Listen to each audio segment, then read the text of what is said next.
Tonight's lecture regarding great books that have made a difference is about a book that is probably very little known in the Jewish world today, though in its time it was not only an important book, it was a revolutionary book, and it brought about to a great extent the strength of the Hasidic movement. In the 18th century, the Baal Shem Tov appears about 1730. He dies about 1755. This book is published in 1780. So it's only 25 years after the death of the Baal Shem Tov. The man who wrote the book is Rabbi Ya'akov Yosef HaKohen. Now, he was a well-known Gaon, Rav, and he was also a well-known Misnageh to Chassidus at the onset. However, he somehow met the Baal Shem Tov, or the Baal Shem Tov met him, and the Baal Shem Tov converted him. He converted him into one of his major disciples. And in fact, he is probably the only one of the disciples of the Baal Shem Tov that wrote about the Baal Shem Tov and wrote about the ideas and Divrei Torah of the Baal Shem Tov. So he's the pipeline, he's the conduit, he's our attachment to the Baal Shem Tov. Because what we know about the Baal Shem Tov are stories. And stories are very valuable, but it's like stories in Judaism are the dessert. Or even worse, it's the piece of cake after the tea, which is after the dessert. But you can't have a whole meal out of, I mean, I guess some people can, but no nutritionist would recommend that you have a whole meal out of desserts. And therefore, the Baal Shem Tov has to be more than just stories. It has to be more than just the miracle maker. Because that could not build a movement, and especially a movement that's going to sweep the Jewish people, that by the beginning of the 19th century, 80% of Eastern European Jewry will be Hasidim. So that in 50 years, 60 years, the whole Eastern European Jewish world changed. And it changed against the opposition of the greatest rabbis of the time. It isn't that they were going to have an easy role. The Gaon of Vilna, Rebbe Akiva Eger, other great, giants, opposed it bitterly, bitterly. The Noda B'Yehuda, all of the major players in the halachic world of the 18th century opposed it. And not only opposed it, they put it into cherem, they excommunicated, they did all sorts of things to prevent it from succeeding. But as many times happens in life, the more you try to prevent something, the greater the guarantee that it's going to happen. And therefore, by the time of the Napoleonic era, Napoleon comes east to try and conquer Russia and comes through all of the Jewish areas in Lithuania and Poland and Belarus. By that time, Eastern European Jewry is Hasidic, with the exception of the pockets of the Misnagdim. Lithuania, Latvia, a piece of Belarus, a piece of Volhynia, pieces in what is today the Czech Republic and Slovakia. But the rest of Eastern Europe is just swept away. So why?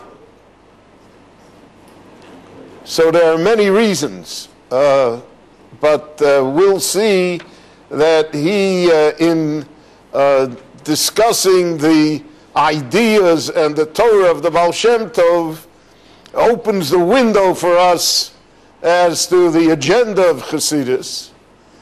I'm talking about the social agenda and the religious agenda.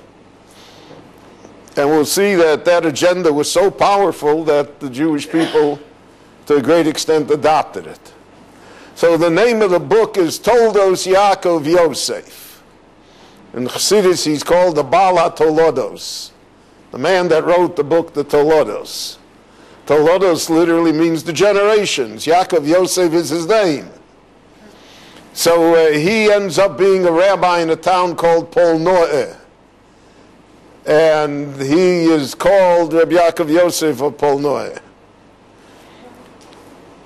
No one wants to publish this book. It's, well, you know, you think if we have controversial books in our time, that's nothing compared. Everything in our time is nothing compared to what was. Even the fights, the disputes. Our apikorsim are also minor league. You know, you haven't got the real thing. They had the real thing. So no one wants to publish the book because you have the fear of the chayrim against you. You also have the fear that both sides, the chassidim, the misnagdim, went to the government to inform one against the other, so that there could always be a knock on the door in the middle of the night.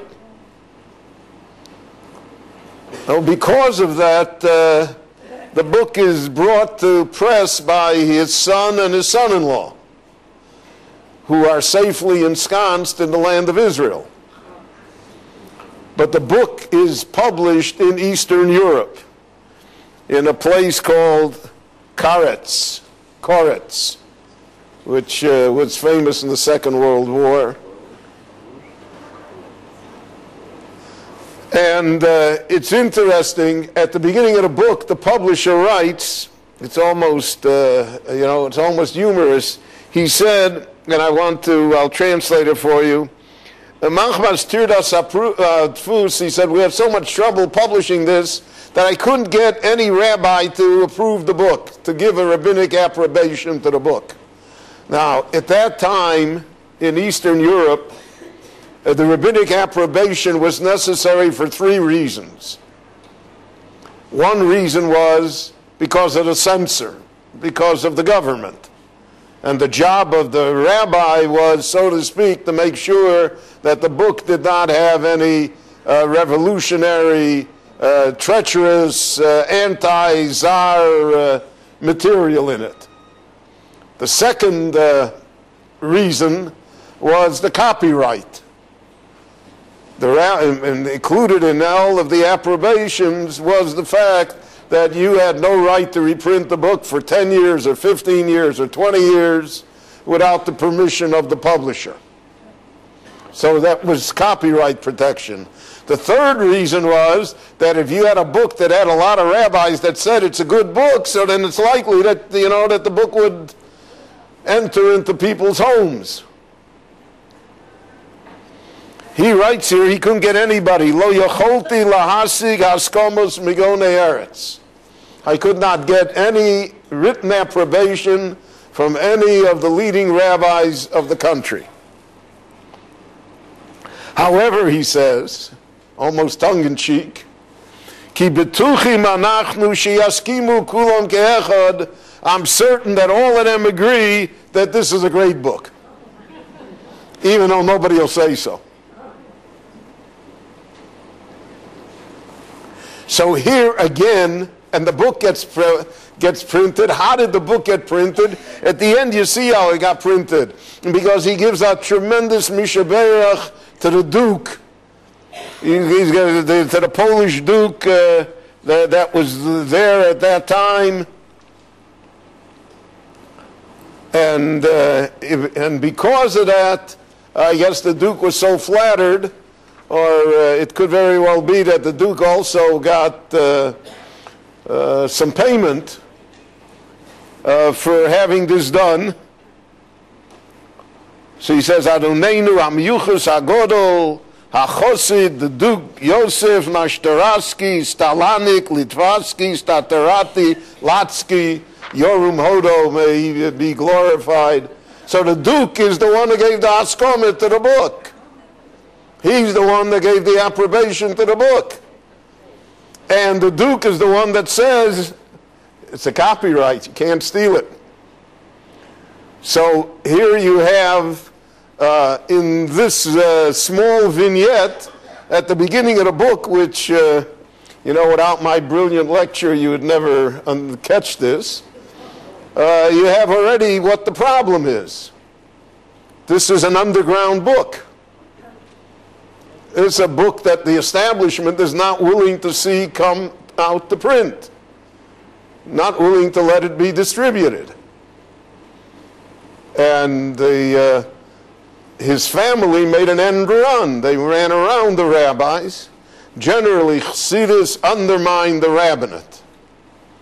That was one of its either accomplishments or liabilities, depending on which side you are. But it undermined the authority of the rabbinate.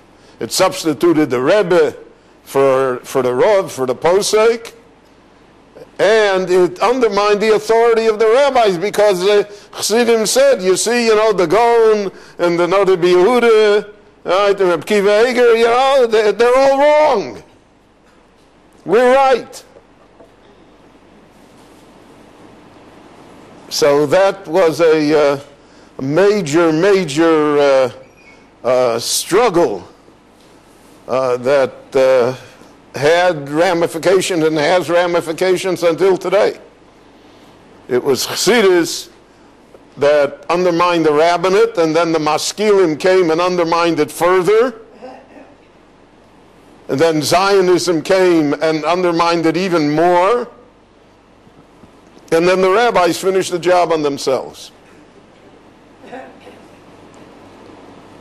So that the authority of the rabbinate at best was local, and at best it was on selected issues.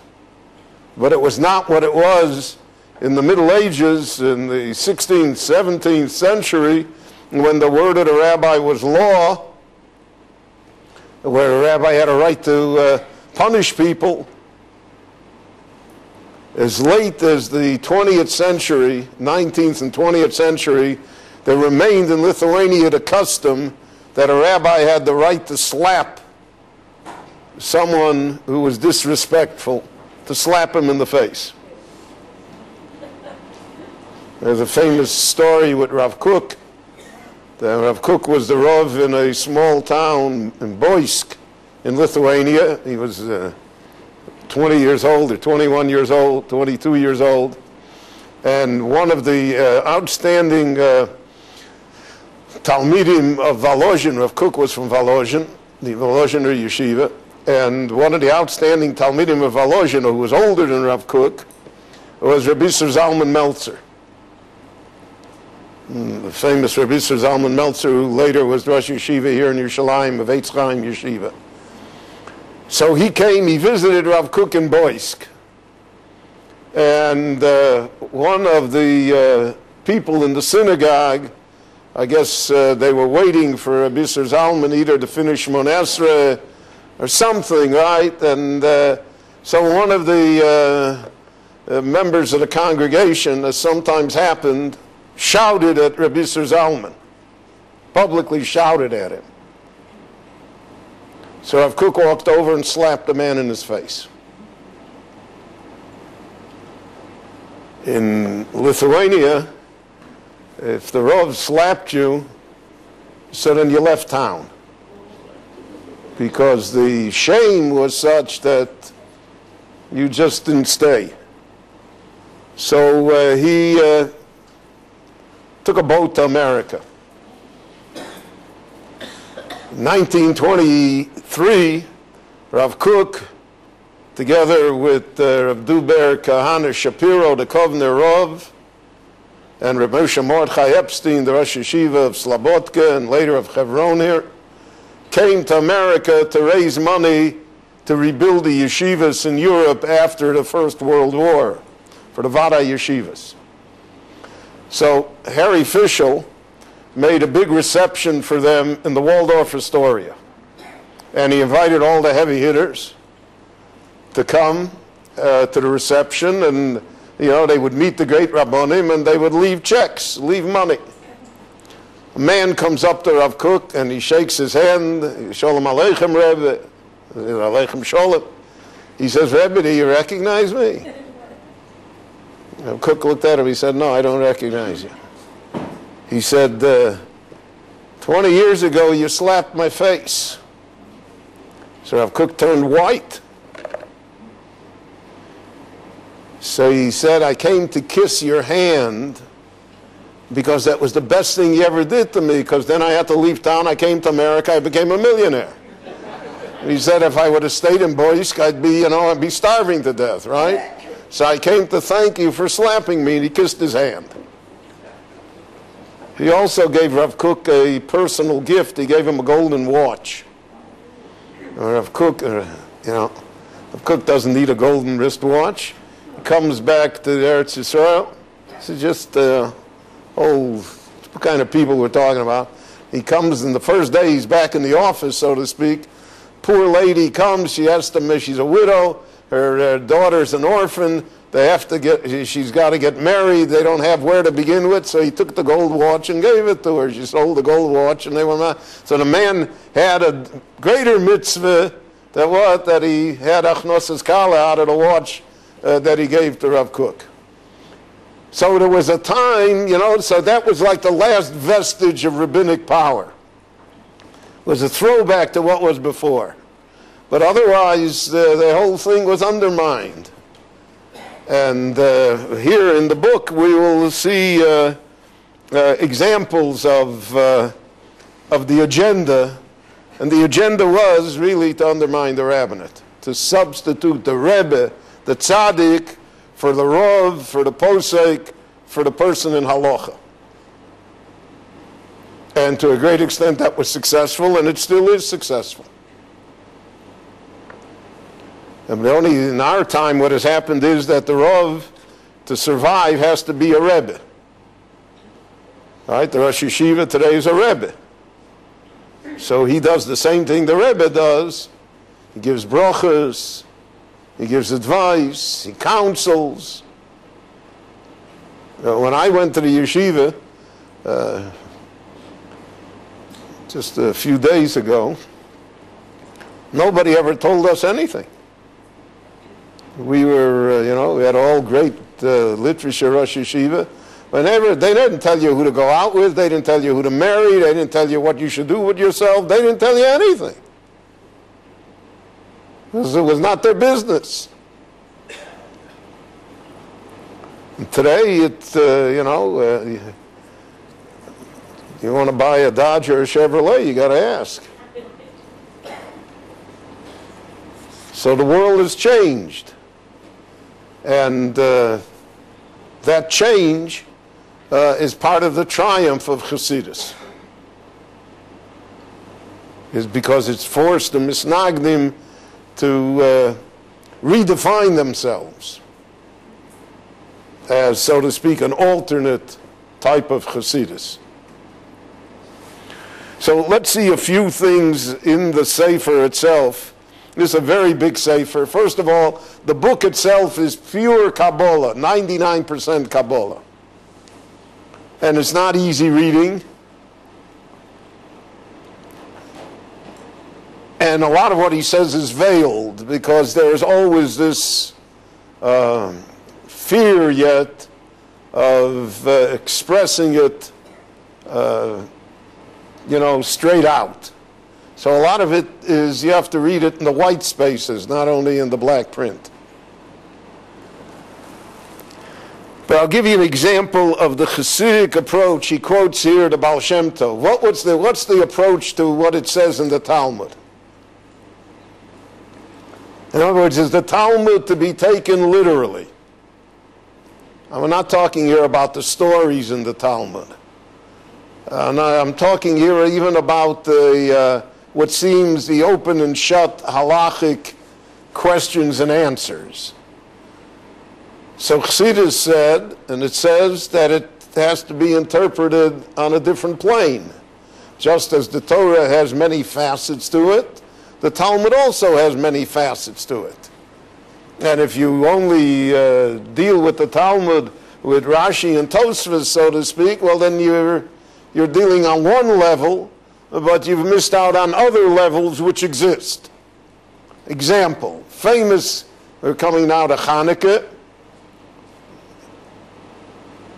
So the Gemara in Shabbos asks, "My Hanukkah." So the simple explanation is, what is Hanukkah, right? What's the holiday of Hanukkah? Why is the holiday celebrated? And the Gemara there in 2-3 lines tells us that under the Greeks persecuted the Jews, they destroyed the Jewish religion, etc. The Hashmonaim stood against them. There were tremendous wars. And then they came to the temple and reconquered the temple and purified it, and they lit one cruse of oil that the Kohen Gadol seal was still upon it, and miraculously it burned for 8 days. That's the Gemara. So that's open and shut, right? My Hanukkah, what is Hanukkah? This story is Hanukkah. He quotes here an opinion, and it's interesting, this opinion is mentioned in the Rishonim as well. It's mentioned in the Ran, but it never, reverberated as being the answer, the correct interpretation. But he said, the Baal Shem Tov said, my Hanukkah, the Gemara knows what Hanukkah is. And the Gemara just asks, my Hanukkah, why do they call it Hanukkah? So my Hanukkah is on the word Hanukkah. It's not on the holiday of Hanukkah. All of us know what the holiday of Hanukkah is, so the Gemara wouldn't ask that. The proof is, it doesn't ask my Purim. Because in the Megillah it says Purim is al Shem HaPur. It's because of the lot that Haman cast. But my Hanukkah, why do they call it Hanukkah? So he says the whole answer of the Gemara is to be able to interpret to us why it's called Hanukkah. And they go through a long, detailed, Kabbalistic pilpul here to explain that that's what it means. Now that's a different approach to the Talmud than the accepted approach. The accepted approach is not looking for that type of an answer. It doesn't lend to the words of the Talmud that type of, I guess what we would say, spiritual meaning. It isn't looking for that.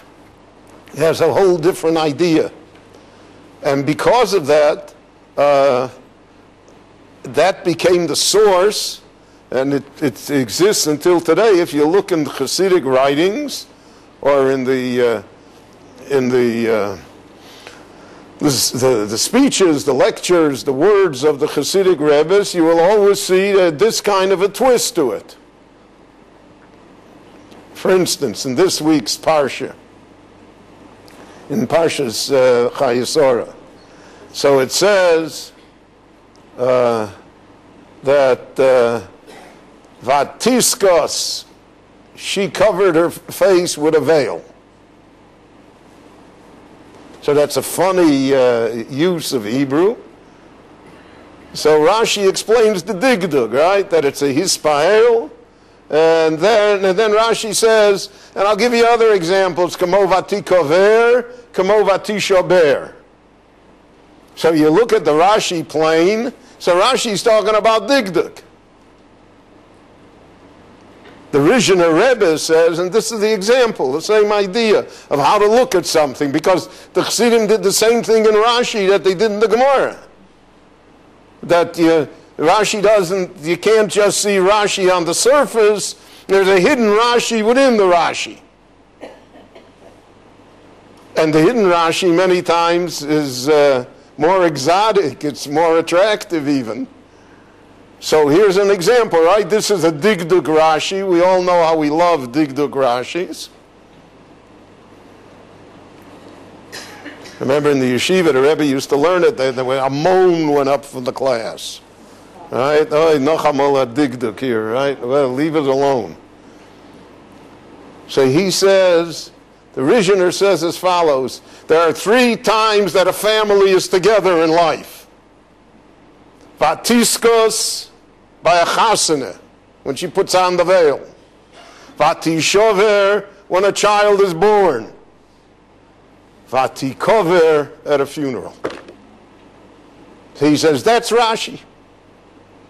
Why did Rashi choose those words? Because he wants to tell us this lesson, that these are, so to speak, the 3 life events that hold a family together. It's a tremendous, tremendous insight. Tremendous pshat. Is that what Rashi said? What's the difference? That's what Rashi said. So Rashi has to be seen on a completely different level than we're accustomed to seeing him. And the Talmud has to be seen on a different level than we're accustomed to seeing it.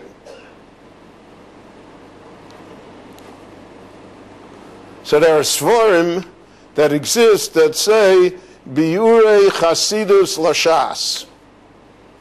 Hasidic explanations of the Shas, entire volumes. Now, in the Mir Yeshiva, I don't know if they have a copy of it even, but they certainly don't study it. And it's not, it's not brisk, it's not the way we're accustomed to learn. But it's there, and it was very, very attractive to people, because instead of saying, this is a digduk Rashi, look what we're saying. You're saying something that every individual can identify with. And that was the power of Chassidus, was the ability to take all of these ideas of Torah and put them down to a level that everybody could identify with. And that was its secret of why it spread and why it was so popular. Because it's very hard to identify with a very complicated piece of Torah that explains a Rambam. So, I remember that I heard shiurim from great Rosh Yeshiva. After 10 minutes, nobody knew what he was talking about. But it lasted another hour. Because no one, you weren't up to it. But if I tell you, at a funeral, at a wedding, at a bris, the family is together, everybody understands that. And that was the lodestone of Chassidus, the magnet that held it together. So he says as follows. Let's talk another thing. And all of this is commentary to Parshas of the Torah. So in Parshas Vayigash, he discusses, and here's a direct frontal attack on those that say that the only thing in Judaism is to learn Torah.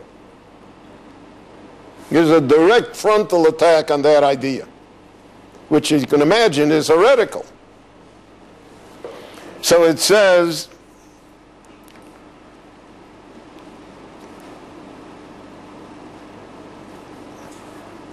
he quotes here the words of the Rabbi Zinovos. So again, he's going to take a phrase in the Mishnah that all of us know and that has an explanation, and all of us know the explanation, and he's going to say that's not the real explanation.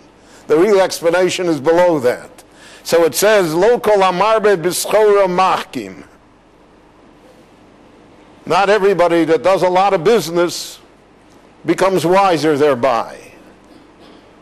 She'ein ha-Torah b'socharim. The Torah isn't with the businessmen. So simply put, how we would interpret it is that if you're on Wall Street, 14 hours a day, so there's very little Torah that you can accomplish. But the Baal Shem Tov said, and he quotes it here, he says, who is the socher? The socher is the lamdan. The one that's learning Torah. He says, because otherwise, what do we need a Mishnah to tell me that what? That if you're 14 hours on Wall Street, you're not going to become a Talmid Chacham, you're not going to become a holy man. We know that without the Mishnah. So the Mishnah comes to tell us something else. Who is the socher? Who is the businessman? That's the man that sits and learns all the time, but he doesn't do anything else. He doesn't care about other people. He doesn't care about prayer. He's intellectually involved in learning, purely. So he said, the rabbis came and said, Lo kol amarbe b'tzora. Somebody that learns a lot of Torah, no, it doesn't make him a wise man. It doesn't mean that, he still doesn't get it. Now, you say that, to the Lithuanian Jewry at the time of the Gaon of Vilna, that is plenty radical. It's plenty radical today, but like nobody knows the book and nobody knows what it says, so,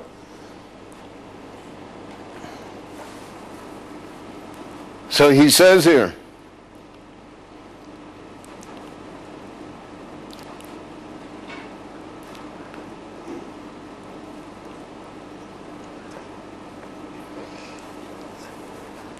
that they don't realize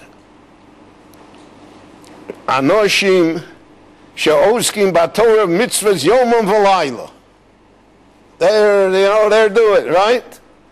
But nevertheless, they forget ki odom ein tzadik boris asher yaseh tov v'lo yechta. There are no perfect people. And therefore he says that since it says ki odom ein tzadik boris, so they say about the tzaddikim that the tzaddikim are wrong. So he said you can be a lamdan, you can be osek b'Torah all the time, but if you say that the tzaddik is not a tzaddik, you're doomed. And therefore he says, Ato nosein dofi lomar al gadoshe elyon, and the holy people, you have doubts about them, you have insults about them, so he's reflecting his time. What they said about each other.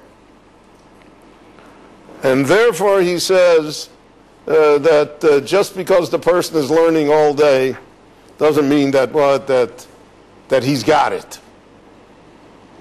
Well, that is swimming upstream, against the waterfall. Now, let's see another thing.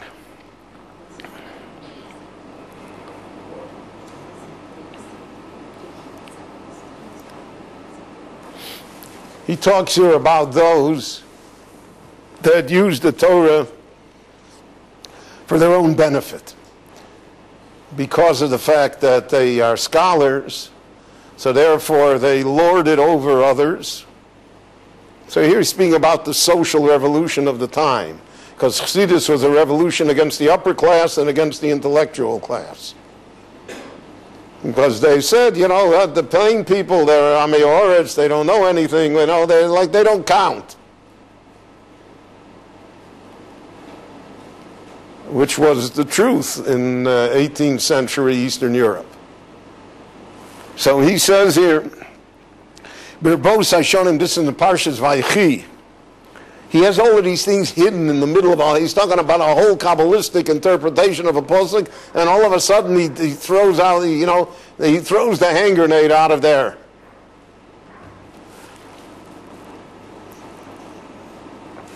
This whole lecture is to prove that sometimes I do prepare. Birvos hashonim nismatu halavovos lahaskin lahovin lahaskil al derech oemes.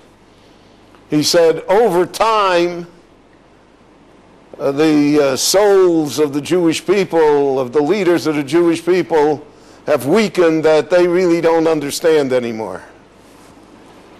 Rak lasos ma Torah a Torah lisgadol bohem. And they made out of the Torah only a crown for their own self-aggrandizement. Ulispoyer bohem. And to show off. custom was, it still is in many places, the custom was that if somebody came to town to talk to the rabbi would first say, let's discuss Torah. You know, I got to hear a Rambam, that's hard. What do you say to it? And then, so many times the person was put to shame because he was unable to discuss it, or it was in a subject matter that he was not familiar with.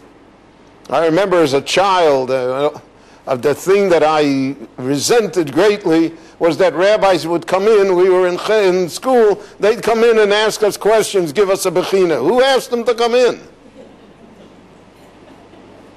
I remember I would come home to my mother, I was 9, 10 years old, 12 years old. I go, no, they said, this rabbi from so-and-so, other time he came in, who needs him? And I, when I was younger, I had more vigor. And so I said, they're showing off. Because they're going to ask you, they ask trick questions, and they're showing off. They're not interested in what you know. And my mother washed my mouth out with soap. But I always resented it. And later on, when I had a yeshiva, I never allowed it. Never allowed it. Rabbonim used to come, and I would entertain them, but I would never allow them to go into the classroom to ask the boys anything. So I don't say I'm right. It's just that I'm not wrong. And then he says another thing. So this is a direct attack on the rabbis, right? On the Lomdim. That they use the Torah as a means of self-aggrandizement.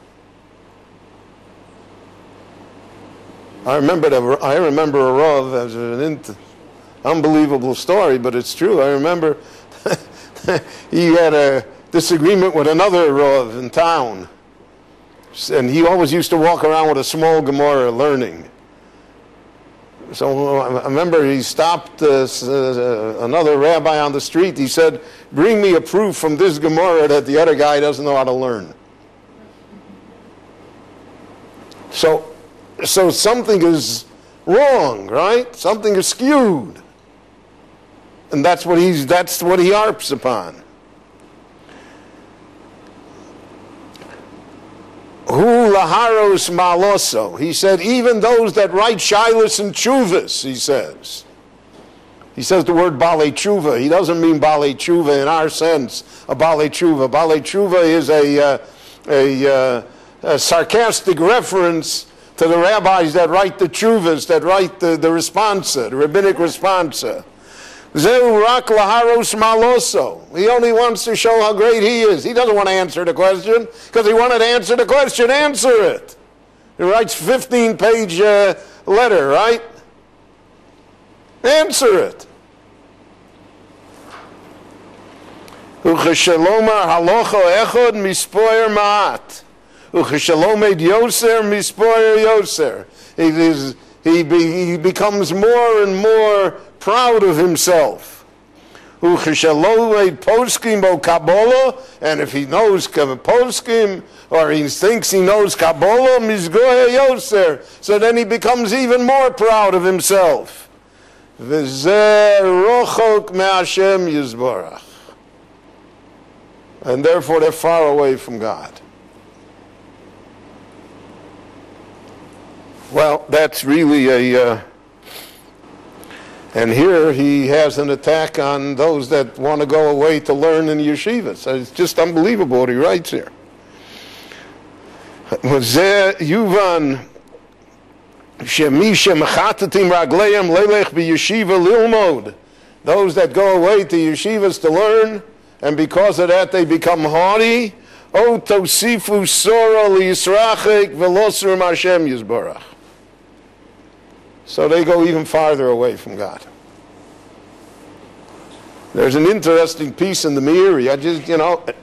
Chassidus is a change in nuance. It's not really, they weren't really machadesh anything. They didn't create new things. What they did is they changed the whole nuance.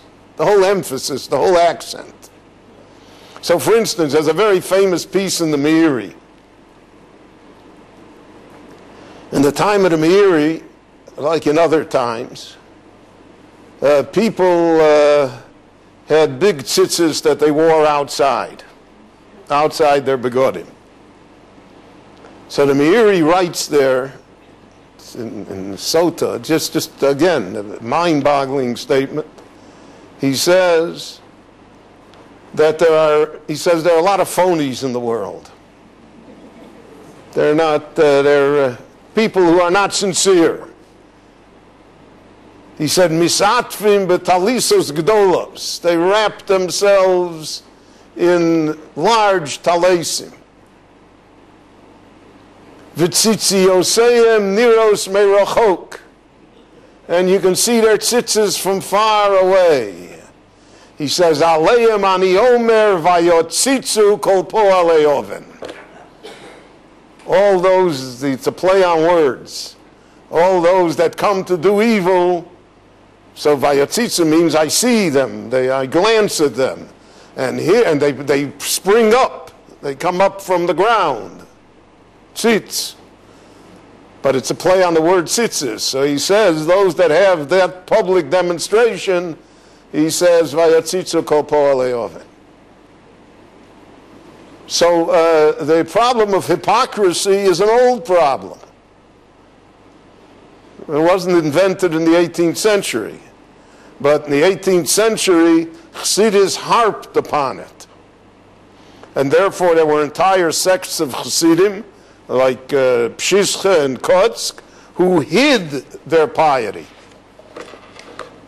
who went out of their way to pretend as though they were not pious Jews, so that they would not have this hubris, that they would not have this sense of that they're the greatest.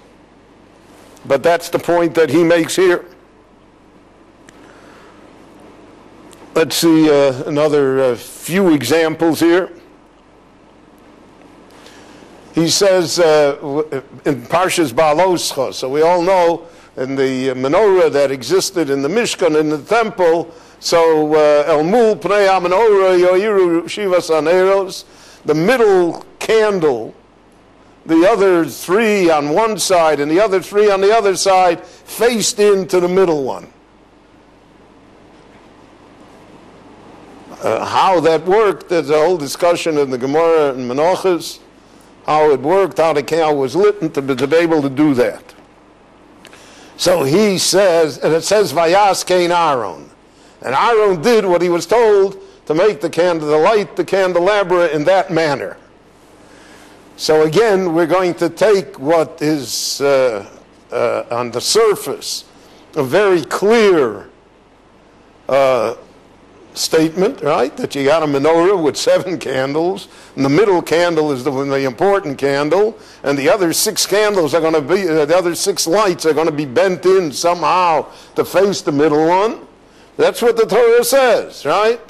But again, because of the fact that we do not accept only one facet of the Torah, we do not accept just one interpretation, but we're going to look for a deeper, more exotic, more spiritual interpretation.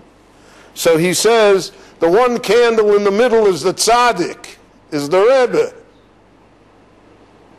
And that's what it means, Vayas Kain Aaron. Aaron is the first Rebbe. Because Aaron, according to Kabbalah, the Kohen Gadol, inculcated within himself all the souls of Israel. And that's why on Yom HaKippurim he could ask for forgiveness for all of the Jewish people, because within him all of the Jewish souls were present. Which he says is what the Rebbe is. The Rebbe is the one that has all the souls of the Jewish people within him. That's the tzaddik. And therefore, everyone, so there are other candles, he says, no question. There are 6 other candles. There are great men, there are great lumdim, there are pious people, etc. But all the candles have to face into the tzaddik. They all have to have an allegiance to him. because otherwise you are not fulfilling what the Torah says. Vayaskein Aaron she'oso v'tikein Aaron es atzmo lios sadik v'al yedei ze yuchol lahalos oson she'yoiru kulon. Through the middle candle, through Aaron, through the Rebbe, all the other 6 candles are uplifted, just as the Kohen Gadol possesses the souls of everyone, so the Rebbe is able to lift everyone up. So now you have again this great Hasidic idea that if you're attached to the Rebbe, you're in good shape. Because by being attached to the Rebbe, you're automatically attached already to the Ribono Shel Olam, because the Rebbe is attached to the Ribono Shel Olam. The example that I've always given about the plug of electricity, right, the sheka, right, so the generator's out in Chadera somewhere. We're not plugged into that. But if you plug yourself in here, and then it's plugged to the high wire lines, and the higher wire lines go to the Reading plant in Chadera, so then you're plugged into the generator, you're plugged into the Chashmal. So the Rebbe is the sheka, he's the plug. So you got to plug yourself into him. Basic Hasidic idea, which explains a great deal of how the Hasidic world works, and why it works, and why the Rebbe has such devotion, is because of the fact that the other 6 candles are useless without him.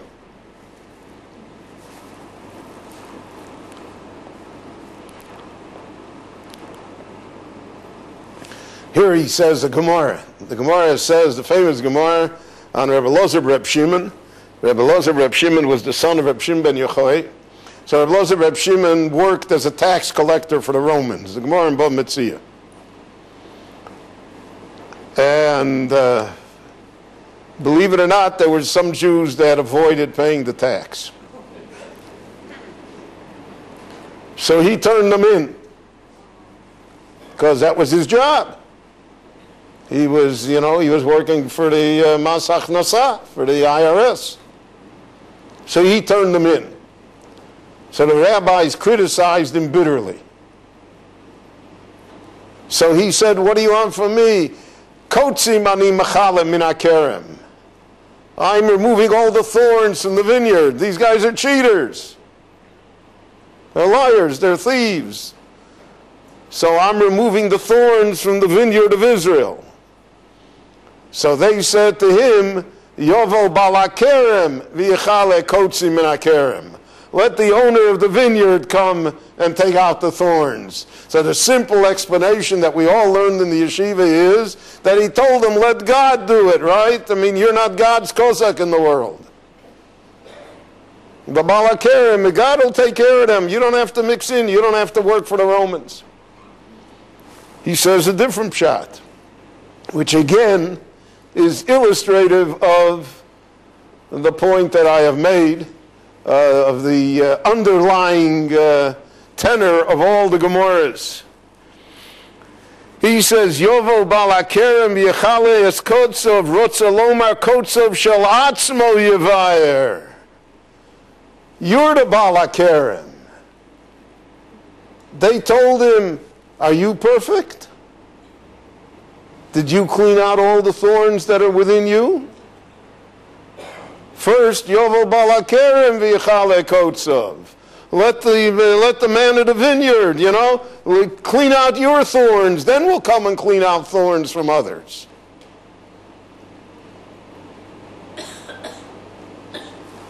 And they're saying it on great Tanoim, right?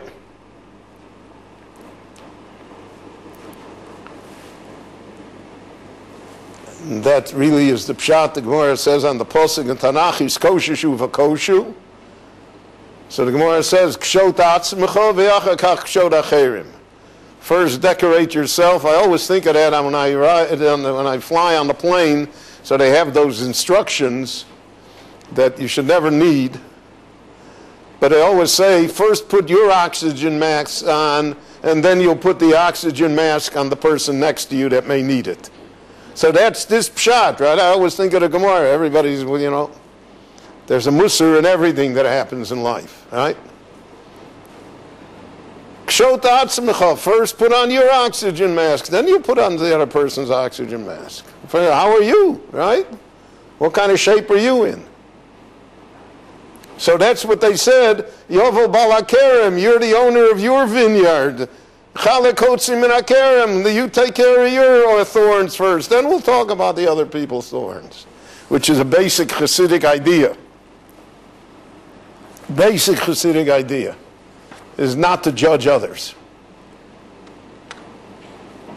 Now, I have to say as a caveat, I always say that you should not confuse Judaism with Jews. You should not confuse religion with rabbis, and you shouldn't confuse Hasidus with Hasidim. We're talking Hasidus here. We're not talking about how people behave. This is the goal. So the goal is not to be judgmental upon others.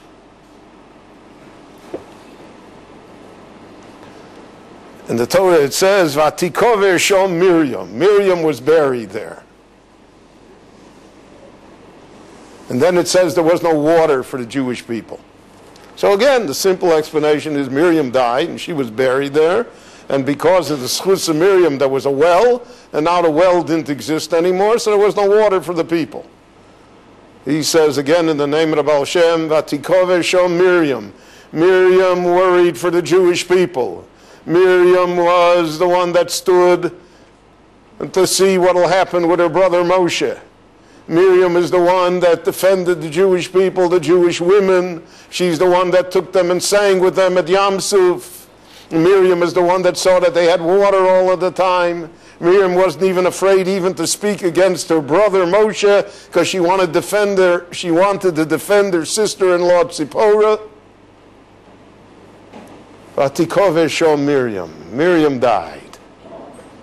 So it's not that Miriam died. That element of love for the Jewish people died. Vatikove Shom was buried there. Didn't exist anymore. And that's why there was no water. Because they didn't care for each other anymore. It's also an exalted idea.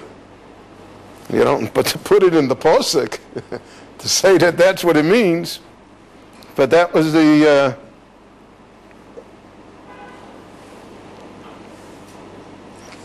So he quotes the Baal Shem Tov that we say, Kol hashone halochas b'chol yom muftach lo shu ben olam haba. The word shone, which means to learn, also means to review. From like the word shenis, right? To review it. Because it doesn't say Kol halomed halochas b'chol yom.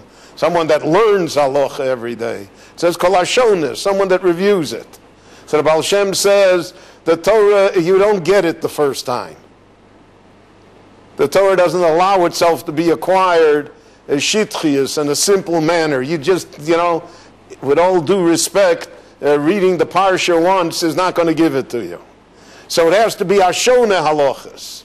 You have to repeat it over and over again until it becomes part of you. Then you're a ben olam haba. Because then it becomes part of you. It's not something that's separate from you.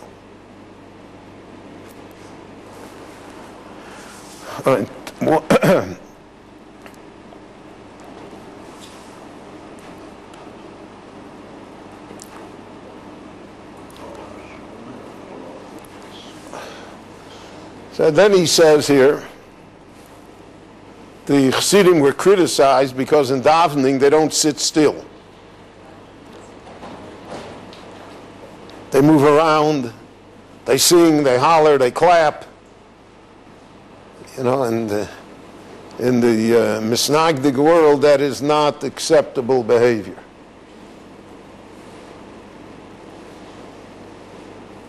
So he says, we see it from the Malachim, the angels in heaven. It says that by the Malachim in heaven, that Rotzo Vashov is the posuk. The chayos, the holy animals, whatever exists in heaven there, the angels, are always moving about. back and forth. So he says, because to achieve a concentration for the Ribono Shel Olam, to be able to serve God, you always have to be moving. You have to be able to move yourself, and not to sit. And therefore, he says, the Chassidim are correct, and the others are incorrect. And because of the fact that we are imitating, the Chassidim are imitating the angels, they're imitating the Chayas HaKodesh, the holy beings in heaven that are always rutz over shov, that go back and forth, that go around. So they say the famous story about Napoleon, the Misnagdim tell this story. Chassidim deny it. That Napoleon once came to Chassidish Shtibel, and he saw what was going on, right? Screaming, hollering, jumping, running, this, back, forth. So he came out and he said, you know, those Jews are clever. He said they got the sane people in one shul and all the insane people in another place.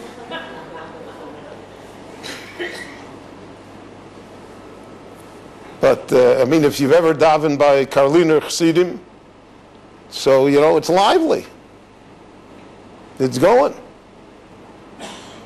Whereas the other extreme in the Lithuanian world was to be very, or the German world, right?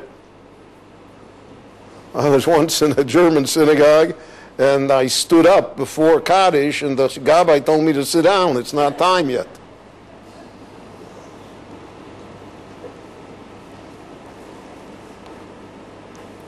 So you have here, I mean, Judaism has got a very, very wide range of people and ideas, etc. You cannot say right or wrong in these things.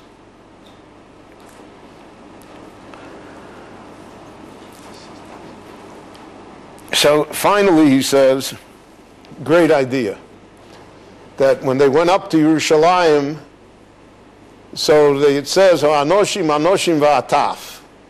The men, the women, and the children, small children. So the Gemara says, what do we need the small children for?